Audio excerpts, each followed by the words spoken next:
नमस्कार, बीएसटीवी देख रहे हैं आप। मैं हूं आपके साथ सोनू सेन। चलिए शुरुआत करते हैं बात सियासत की। दिन भर की ढेर सारी खबरों के बीच हर किसी की नजर होती है सियासी हलचलों पर। जब तक देश दुनिया की रंग बिरंगी खबरों के साथ सियासत की खबर ना मिले तब तक जानकारी अधूरी सी रह जाती है। तो सियासत के बिखरे रंगों को समेटकर हम बात करेंगे सियासत की।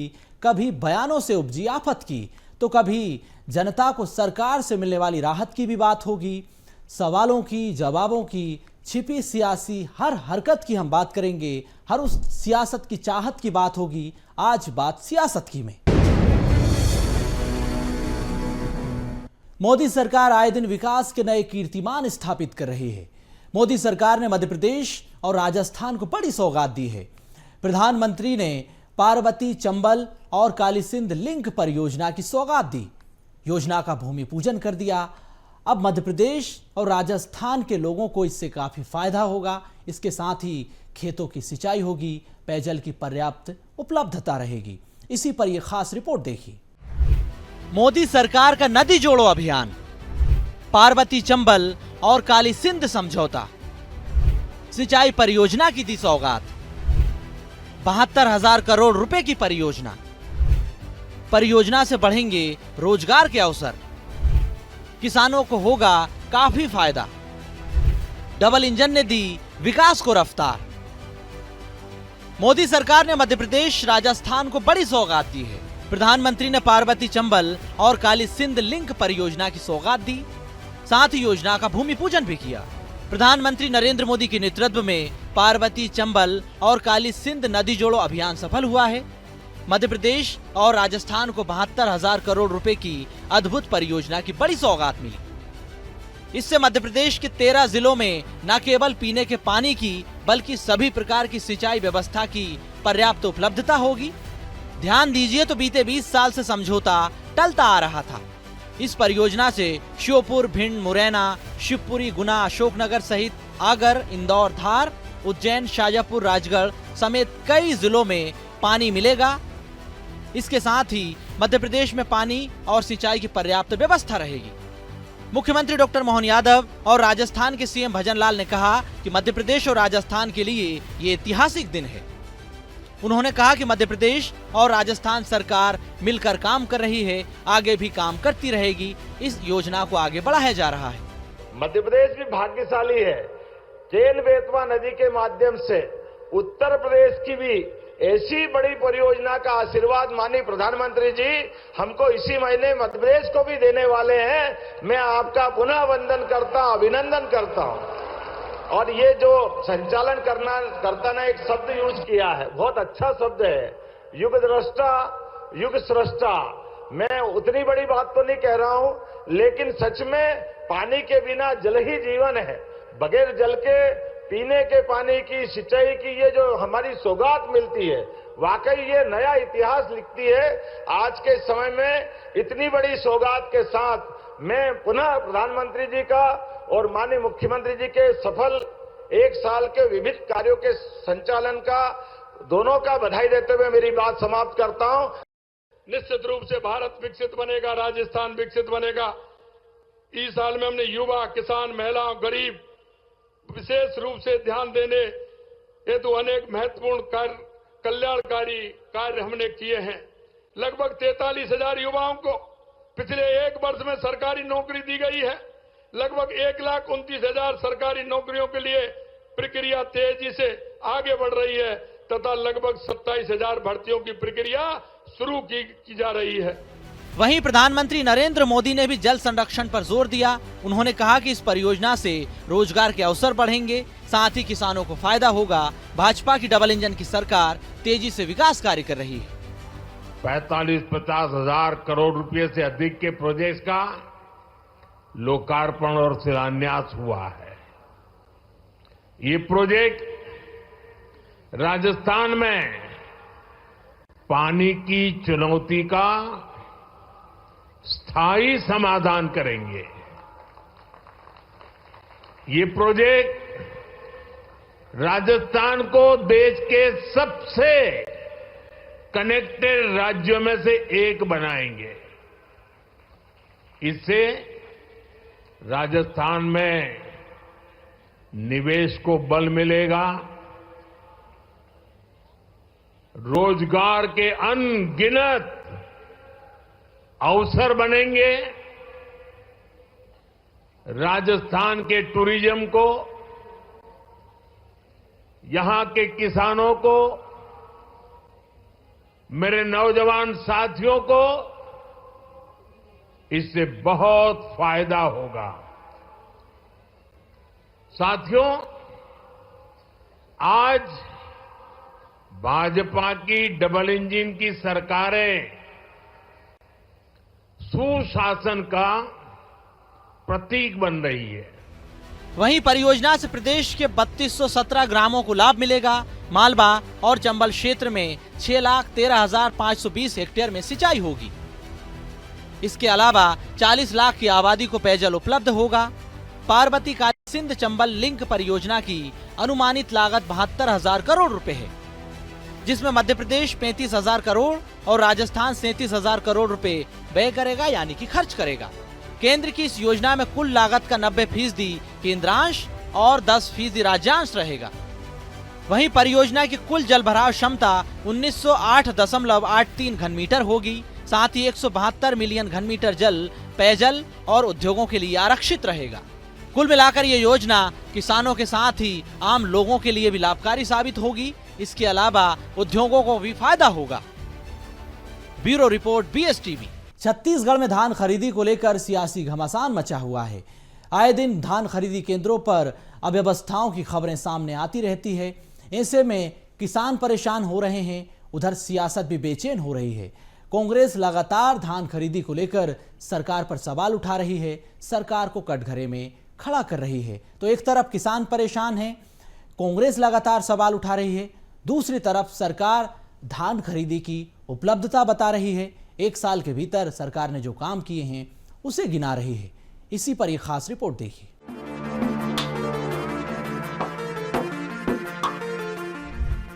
धान का उठाव, सियासी तनाव, धान खरीदी बंद, मनपसंद चालू, धान परिवहन पर पॉलिटिक्स, धान किसान सियासी घमासान। छत्तीसगढ़ में धान खरीदी को लेकर सियासत जारी है। इसी बीच राज्य में किसानों से समर्थन मूल्य पर अब तक 50 लाख मीट्रिक टन से ज्यादा धान की खरीदी हो चुकी है। प्रदेश में कुल 27 लाख से ज्यादा रजिस्टर्ड किसान हैं। अब तक 10 लाख से ज्यादा किसानों ने समर्थन मूल्य पर अपनी धान बेची है। खास बात यह कि किसानों को उनकी फसल का भुगतान भी तेजी से किया जा रहा है। अब तक 10,770 करोड़ रुपए किसानों के खातों में ट्रांसफर किए जा चुके हैं। प्रदेश में अनुमानित 160 लाख मीट्रिक टन धान की खरीदी होना है। इसके लिए 4 लाख गठान नए बारदाने की आवश्यकता है। वहीं प्रदेश के धान खरीदी केंद्रों पर धान उठाव को लेकर भी शिकायतें मिल रही हैं। धान परिवहन नहीं होने की वजह से धान खरीदी केंद्र बंद हैं, जिसके चलते किसान परेशान हो रहे हैं। बालोद जिले में भी अब तक 32,21,000 क्विंटल धान की खरीदी हो चुकी है, जिसमें अब तक महज 4,96,000 क्विंटल धान का परिवहन हो पाया, जबकि 27 लाख क्विंटल के अधिक धान इन केंद्रों पर अब भी जाम है। उसकी वजह से किसान परेशान है। अच्छा, वो मोर 17 तारीख के टोकन कटे है और 17 के 2 दिन पहली मतलब गांव हाका पड़ गए कि खरीदी बंद रहेगा 16 के। कहा लगा थे कब तक धान खरीदी हुई, तुम्हारा क्या एहसास हो? इसके बारे में तो सूचना नहीं है मेरे को। अब 4 जन अब जैसे करा थे वैसे अब हम खामोश हैं, क्या करें। का कारण बता थे काबर धान खरीदी नहीं हो रही? परिवहन के वजह से उठाओ। बात यह है सर कि खरीदी तो शासन के आदेशानुसार हम 14 नवंबर से धान खरीदी का कार्य सुचारू रूप से चला रहे थे, लेकिन वर्तमान स्थिति में अभी स्थिति ये है कि यहाँ पूरा धान का स्टॉक है और परिवहन नहीं के बराबर हुआ है। और आज की स्थिति तक के खरीदी जो है हमारी 42,302 क्विंटल की हो चुकी है और अभी वर्तमान में हमारे पास 31,222 क्विंटल 40 किलो अभी धान हमारे समिति में स्टॉक है। और इसकी सूचना परिवहन के लिए हमने कई बार अधिकारियों को अवगत कराया गया, और उसके बाद हमने लास्ट में निर्णय ये लिया कि भाई जगह का अभाव है तो खरीदी कर पाना मुश्किल लगा। इस कारण हमने सभी हमारे 8 पंचायत में पूरा मुनादी करवा दिए, किसानों को सूचना दे दिए, प्लस यहाँ समिति में सूचना पटल पर और दोनों हमारे गेट है वहाँ पे हमने धान खरीदी परिवहन का भाव में बंद है ऐसा सूचना चस्पा कर दिया है। उधर कांग्रेस धान खरीदी को लेकर लगातार सरकार को घेर रही है। कांग्रेस ने एक्स पर पोस्ट कर सरकार को कटघरे में खड़ा किया। कांग्रेस ने लिखा कि भाजपा सरकार की प्राथमिकता धान खरीदी बंद है, मनपसंद शराब एप चालू है। उधर सरकार भी धान खरीदी पर अपनी उपलब्धियां गिना रही है। 15% से ऊपर धान का उठाव हो चुका है और गत वर्ष की तुलना में यदि हम बात करें तो धान खरीदी को लेकर के जो कांग्रेस पार्टी बड़ी बड़ी बातें कह रही है, हल्ला मचा रही है। 50 लाख मीट्रिक टन धान की खरीदी हुई है अभी तक, जबकि पिछले वर्ष मात्र 35 लाख मीट्रिक टन धान खरीदी हुई थी। और जो हमारे पंजीकृत हमारे जो किसान हैं उन किसानों की भी संख्या बढ़ी है। लगभग 3.5 लाख से ऊपर किसानों की संख्या पंजीकरण में बढ़ी है। तो सरकार की मंशा है, माननीय विष्णुदेव साय जी की सोच है कि अन्नदाताओं का किसी भी तरीके से नुकसान ना हो और जो उनका हक मिलना चाहिए उसके लिए सरकार पूरी तरीके से कटिबद्ध है। कुछ बात को लेकर गतिरोध था, लेकिन जल्द से जल्द उसका समाधान की ओर हम बढ़ रहे हैं। फिलहाल धान खरीदी पर अव्यवस्थाओं की खबरों के बीच सरकार व्यवस्थाएं बनाने में लगी हुई है। धान उपार्जन के लिए बारदानों की व्यवस्था पर विशेष फोकस किया गया है। इसके अलावा धान खरीदी में रिसाइकलिंग रोकने के लिए सख्त कार्रवाई की जा रही है। अब तक 733 प्रकरण दर्ज किए गए। इसके अलावा 41,000 से ज्यादा क्विंटल धान जब्त किया गया है, जो कि अवैध बताया जा रहा है। सरकार का दावा है कि खरीदी गई धान का संग्रहण और भंडारण काम तेजी से हो रहा है। इस साल भंडारण क्षमता को बढ़ा दिया गया, 37.25 लाख मीट्रिक टन कर दिया गया। जिन केंद्रों में भंडारण क्षमता से अधिक धान जमा हो रहा है, अब तक 9 लाख से ज्यादा मीट्रिक टन धान का परिवहन का आदेश जारी किया जा चुका है, लेकिन उसके बावजूद धान के उठाव पर सियासी तनाव दिखाई दे रहा है। Bureau report BST। तो धान खरीदी पर छत्तीसगढ़ में किस तरह से सियासत हो रही है, ये रिपोर्ट आपने देखी। लेकिन अब PCC चीफ दीपक बैज भी लगातार धान खरीदी के मुद्दे पर सरकार को घेर रहे हैं। जो एक साल की सरकार उपलब्धियां बता रही है, उसी को दीपक बैज मुद्दा बना रहे हैं। धान खरीदी को लेकर सरकार को कटघरे में खड़ा कर रहे हैं। तो एक साल पर सवाल, धान खरीदी पर बवाल, ये खास रिपोर्ट देखिए। रहे थे धान उठाव हो रहा है। जब धान उठाव मिलर्स हड़ताल पर है और आप तो कह रहे थे समझौता हो गया, हमें तो पहले से पता था समझौता नहीं हुआ है, लेकिन आप तब भी छत्तीसगढ़ की जनता को मूर्ख बना रहे थे। हड़ताल पर है, इससे बड़ा दुर्भाग्य क्या हो सकता है। पूरी धान खरीदी पूरी तरह से चौपट हो चुकी है। धान खरीदी 70% जगह बंद हो चुकी है। किसान परेशान है। देखिए, मुद्दे तो पूरे प्रदेश के मुद्दे हैं। मुद्दे की बात करें, हम तो 1 घंटा भी बोले तो मुद्दा कम हो जाएगा, कम पड़ जाएगा। इस सरकार ने साल भर में किया ही क्या है। नड्डा जी आप तो रिपोर्ट पेश कर रहे थे छत्तीसगढ़ में आके। छत्तीसगढ़ की राजनीति में राम मंदिर के मुद्दे पर एक बार फिर सियासी बवाल मचा हुआ है। इस बार पूर्व डिप्टी CM TS सिंहदेव का एक बयान सामने आया, जिसमें उन्होंने राम मंदिर को लेकर कई महत्वपूर्ण बातें कही, विवादित बयान भी दिया। उन्होंने सुप्रीम कोर्ट के फैसले पर भी सवाल उठाया। उन्होंने कहा कि राम मंदिर को लेकर जो सुप्रीम कोर्ट ने फैसला सुनाया वो संविधान के प्रावधानों के खिलाफ है। जमीन खिसकी थी, किसकी खिसकी थी, सियासी जमीन को लेकर भी सवाल उठा रहे हैं। इसके अलावा जो राम मंदिर की जमीन थी उसको लेकर भी सवाल उठा रहे हैं। देश में 40,000 स्थान ऐसे हैं जहां पर गड़े मुर्दे उखाड़े जा सकते हैं। तो कोर्ट पर सवाल है, राम मंदिर पर सियासी सवाल है। क्या कुछ कह रहे हैं TS सिंहदेव, आप पहले सुनिए। सारे देश में विद्यमान नियम और कानून के खिलाफ जितने संविधान के प्रावधान हैं, जितने कानून हैं, उसके खिलाफ ये जमीन का मालिक कौन है वास्तव में, उस पर चर्चा ही नहीं। फलाना क्या है, उस पर चर्चा ही नहीं। बस ये निर्णय लिया गया कि इसको ऐसा करने के लिए ये फैसला सुना दिया जाता है, ताकि आगे के लिए बात को अब नहीं खोला जाएगा और अमन चैन देश में बना रहे। एक बाबरी मस्जिद के बाद आज 40,000 स्थान कहा जा रहा है कि देश में ऐसे हैं जहां गड़े पुर्दे उखाड़े जा सकते हैं। तो टीएस सिंहदेव का आपने बयान सुना। अब आपको मंत्री केदार कश्यप का पलटवार भी सुनवाते हैं। उन्होंने पूर्व डिप्टी सीएम टीएस सिंहदेव पर पलटवार किया। कहा कि टीएस सिंहदेव सुलझे हुए कांग्रेस के वफादार नेता हैं, लेकिन कांग्रेस पार्टी भगवान राम को नहीं मानती है। हिंदुत्व के प्रति कांग्रेस की आस्था नहीं है। कांग्रेस ने पूरे देश को तोड़कर अलग देश बनाया है। क्या कुछ कह रहे हैं केदार कश्यप, सुनिए। देखिए, टीएस सिंहदेव जी छत्तीसगढ़ के पूर्व मुख्यमंत्री रहे हैं और सभी जानते हैं कि वो एक सुलझे हुए और कांग्रेस पार्टी के एक वफादार नेता रहे हैं।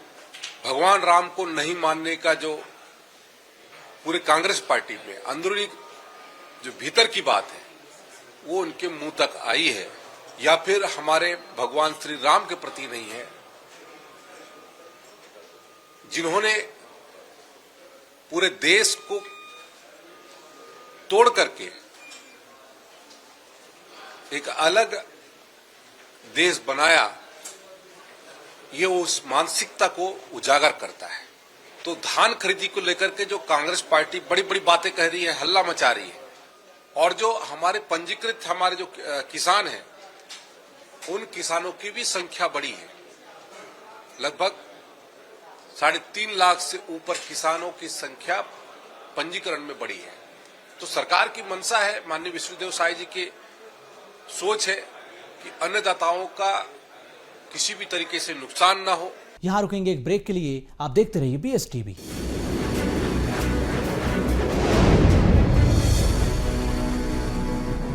ब्रेक के बाद एक बार फिर आपका स्वागत है। उत्तर प्रदेश में महाकुंभ की तैयारी पूरी हो गई है। सरकार ने पूरा रोडमैप तैयार कर लिया है। अब दूसरे राज्यों के नेताओं, मंत्रियों, बड़े बड़े साधु संतों को इस प्रयागराज के महाकुंभ में आमंत्रित किया जा रहा है। योगी सरकार ने मोहन सरकार को भी आमंत्रित किया है।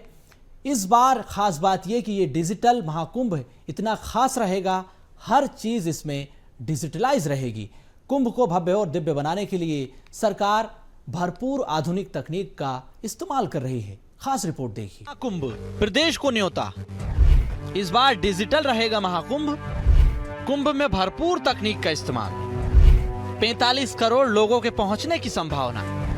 भोपाल में योगी सरकार के 2 दिग्गज मंत्री। जनता के साथ बीजेपी, कांग्रेस नेताओं को भी निमंत्रण। 15 जनवरी से प्रयागराज में महाकुंभ की शुरुआत होने जा रही है। इसको लेकर योगी सरकार ने मध्य प्रदेश सरकार को भी न्योता भेजा है। इसको लेकर 2 मंत्री मध्य प्रदेश दौरे पर हैं। उज्जैन में बाबा महाकाल को निमंत्रण देने के बाद उत्तर प्रदेश के मंत्री स्वतंत्र देव सिंह और दिनेश प्रताप सिंह भोपाल पहुंचे। दोनों मंत्रियों ने राज्यपाल, मुख्यमंत्री डॉक्टर मोहन यादव, विधानसभा के अध्यक्ष समेत नेता प्रतिपक्ष को प्रयागराज कुंभ में आने का न्योता दिया।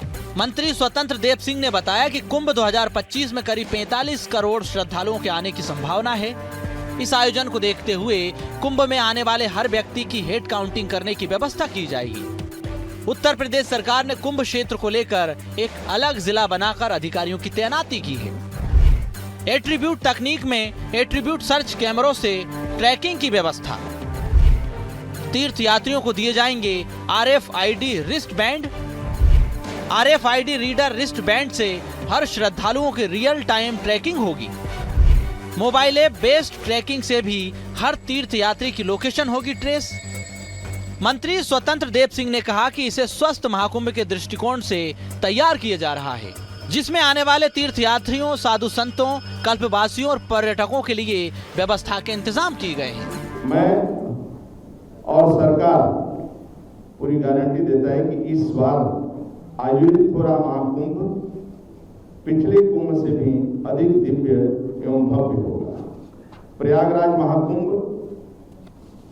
2025 में 45 करोड़ साधु संत, यात्रियों, कल्पवासियों एवं पर्यटकों के आने की संभावना है। इसके दृष्टिगत उत्तर प्रदेश ने समयबद्ध ढंग से समुचित प्रबंधन कर लिया है। 13 जनवरी से 26 फरवरी 2025 तक पावन संगम तट पर प्रयागराज में महाकुंभ का आयोजन हो रहा है।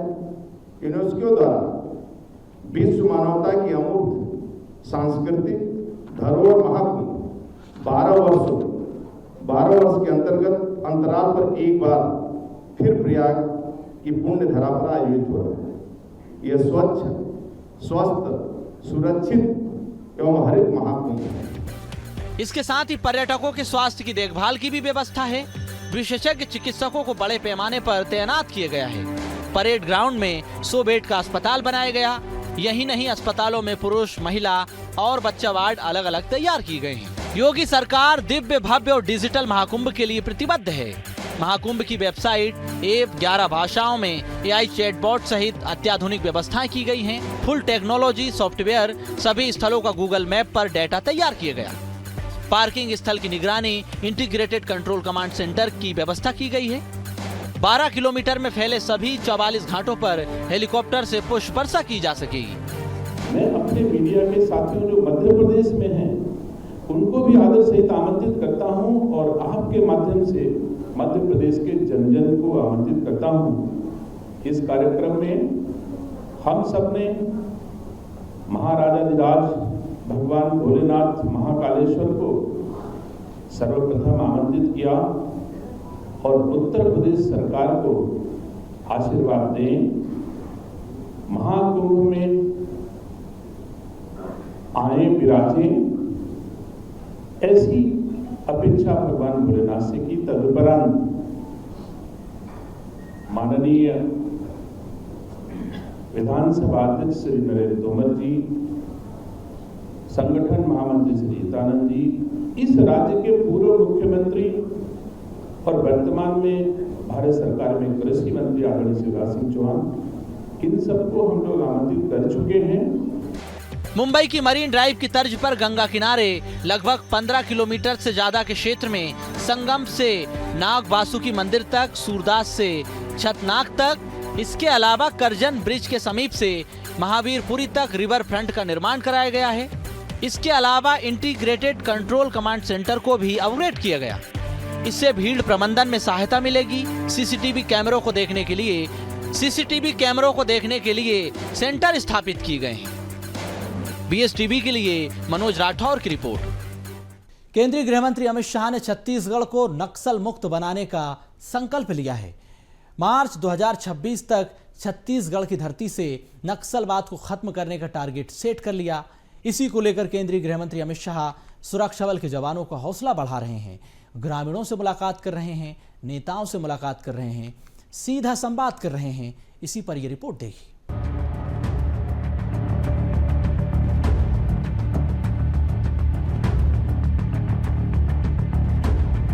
सबसे खूंखार नक्सली हिड़मा के गढ़ में शाह सरेंडर नक्सलियों और शहीदों के परिवार से मिले। गुंडेम गांव में ग्रामीणों से की मुलाकात। शाह ने जवानों का बढ़ाया हौसला। बदल रहा है बस्तर। कुछ महीने पहले ही हिड़मा के गांव में उसके घर के नजदीक ही सुरक्षा बलों का कैंप स्थापित किया गया है। पूवरती, टेकल गुडेम समेत आसपास के इलाकों को जवानों ने कैप्चर कर लिया है। हर दिन यहाँ सैकड़ों जवान सर्च ऑपरेशन पर निकलते हैं। अभी केंद्रीय गृह मंत्री अमित शाह छत्तीसगढ़ के बस्तर दौरे पर हैं। गुंडम गांव में अमित शाह सुरक्षा बलों के कैंप पहुंचे और जवानों से मुलाकात की। इस दौरान वे स्कूली बच्चों से भी मिले और उनसे भी चर्चा की। ये पूरे गांव में बिजली, पानी, घर, ये सारी सुविधाएं 1 साल के अंदर कर देगी सरकार। आपको यहाँ शांति बनाकर रखनी है, तो सब लोग आपके बैंक अकाउंट, आपका राशन कार्ड और आपका आधार कार्ड जब भी कैंप लगेगा यहाँ बना लेना है। तो बनाएंगे? जोर से बोलो यार, पक्का? सभी मातारी बोलो बनाएंगे। चलो, बहुत बहुत शुभकामनाएं। आपको मिलकर बहुत अच्छा लगा। केंद्रीय गृह मंत्री ने गंडेम पहुंचकर सुरक्षा बल के जवानों का हौसला बढ़ाया है। साथ ही इलाके में रहने वाले ग्रामीणों से मुलाकात कर बातचीत भी की, जहां संवाद के दौरान गोंडी भाषा में उच्चारण के लिए युवती निधि करटम ने गृह मंत्री अमित शाह के संबोधन को गोंडी में संबोधित किया। केंद्रीय गृह मंत्री अमित शाह ने कहा कि आने वाले समय में क्षेत्र में विकास के लिए सड़क, स्कूल, अस्पताल जैसे मूलभूत सुविधाओं का विस्तार करने के लिए शासन प्रशासन हर कदम पर काम करेगी। जवानों ने तर्रेम से 12 किलोमीटर दूर एक कैंप लगाया है जो कभी नक्सलियों का सबसे मजबूत ठिकाना था। आज उस इलाके में सुरक्षा बलों के कैंप खोलने के बाद सड़क, स्कूल, अस्पताल जैसी सुविधा उपलब्ध कराई जा रही है। वहीं अमित शाह ने 2026 तक नक्सलवाद खत्म करने का संकल्प लिया है। जैसे दीदियों को वो पूछे कि मातरी वंदन योजना का आप लोग के पास पैसा डलता है कि नहीं, ऐसे टाइप का। दीदियों ने बोला कि मतलब कुछ दीदियों के पास डलता है और कुछ दीदियों के पास नहीं डलता है, क्योंकि उनके पास व्यक्तिगत खाता नहीं है, और कुछ दीदी लोग के पास है तो उनके पास डलता है। ऐसे करके मैं ट्रांसलेट की। फिर जैसे कि गाँव में मतलब परेशानी, आधार नहीं है, राशन कार्ड नहीं है और व्यक्तिगत खाता नहीं है, गाँव में हॉस्पिटल नहीं है, तो हॉस्पिटल अभी CRPF कैंप में है करके गाँव वाले को वहाँ पे जाने को कहा गया। जहां नक्सलियों की सेंट्रल कमेटी जैसे हार्डकोर नक्सलियों का ठिकाना था, अब वहां सुरक्षा बलों का कैंप है, जिससे सरकार की योजनाओं का लाभ हर वर्ग को मिल रहा है, जिससे बस्तर की तस्वीर बदल रही है। जो भी योजनाओं का विस्तार किया जा रहा है उसको लेकर के बीजापुर के अंतिम छोर में, जहां पहले कभी आज से कई दशकों पहले जब यहाँ पे खौफ का माहौल था, जो नक्सल दहशत के इलाके में जो यहाँ पे दब गए थे, उसको मिलाकर उसको उसके क्षेत्र में पहुँच करके केंद्रीय गृह मंत्री आज यहाँ से ग्रामीणों से रूबरू हुआ और उन्होंने अवगत कराया कि जो क्षेत्र की मूलभूत सुविधाएं हैं, चाहे वो केंद्रीय योजनाएं हो, चाहे सरकार की जो भी योजनाएं हैं, वो उन तक पहुँचेंगी। और साथ ही जो कैंप में जो है स्वास्थ्य सुविधा मुहैया कराने के लिए वहाँ पे एक अस्पताल भी खोला गया, जिससे वो जो क्षेत्र के जो आसपास के इलाके के जो ग्रामीण हैं वो वहाँ पहुँचेंगे और वो उस सुविधा का लाभ ले सकेंगे। हालांकि अब तक जो है इस क्षेत्र में फिलहाल जो कैंप खुलने के बाद से अब तक ये पहली बार जो है जो केंद्रीय गृह मंत्री अमित शाह यहाँ पहुँचे हैं, जो ग्रामीणों से रूबरू किए। दंतेश्वर कुमार, BSTV, बीजापुर। सियासत की बात में इतना ही। मुझे दीजिए इजाजत। आप देखते रहिए BSTV। नमस्कार।